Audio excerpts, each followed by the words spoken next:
நம்ம இன்னைக்கு தக்காளி சாதம் செய்ய போகிறோம். அதனால் கொஞ்சம் அரிசியை வேக வைத்து ரெடியானதும் தக்காளி சாதம் செய்வோம்.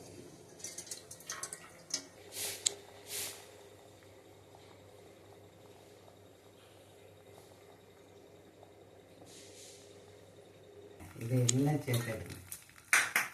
சாதம் ரெடி ஆயிடுச்சு. சரி, இனி வடிகட்டுவோம்.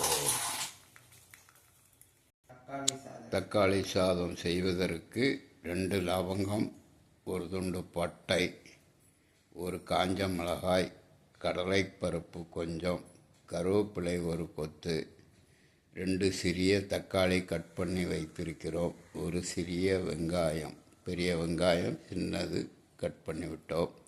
இனி தக்காளி சாதம் செய்வது எப்படி என்பதை பார்ப்போம்.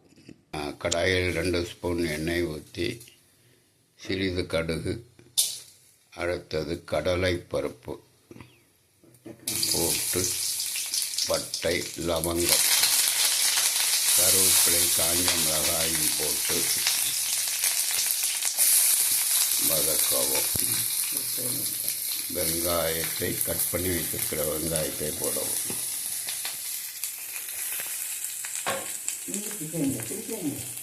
அது அப்படியே தெரியாது.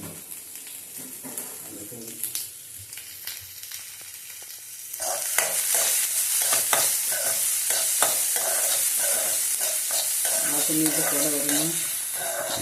மிளகாத்தூள் சேர்க்க சேர்க்கணும். அடுத்தது கட் பண்ணி வைத்திருக்க தக்காளியை சேர்க்கவும். அதோட மிளகாத்தூள்லாம் கொஞ்சம் கரைச்சி தான் தக்காளி நன்றாக வேகட்டும்.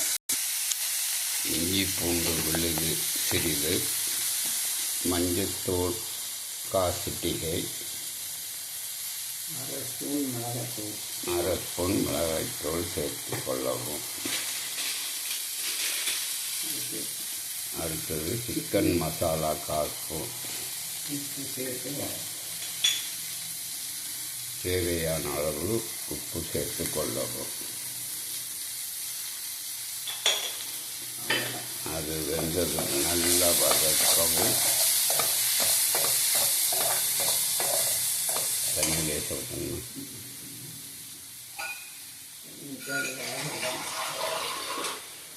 சிறிது தண்ணீர் ஊற்றி வேக வைக்கவும். தக்காளி வந்துவிட்டது.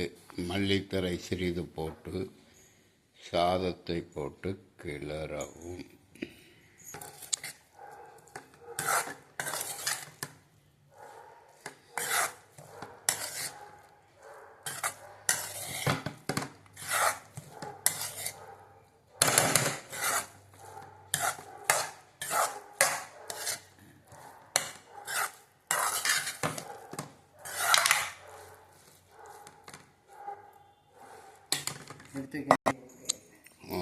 தக்காளி சாதம் ரெடியாகிவிட்டது.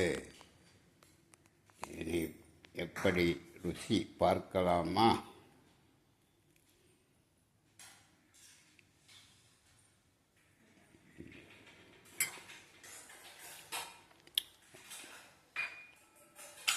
சூப்பர்.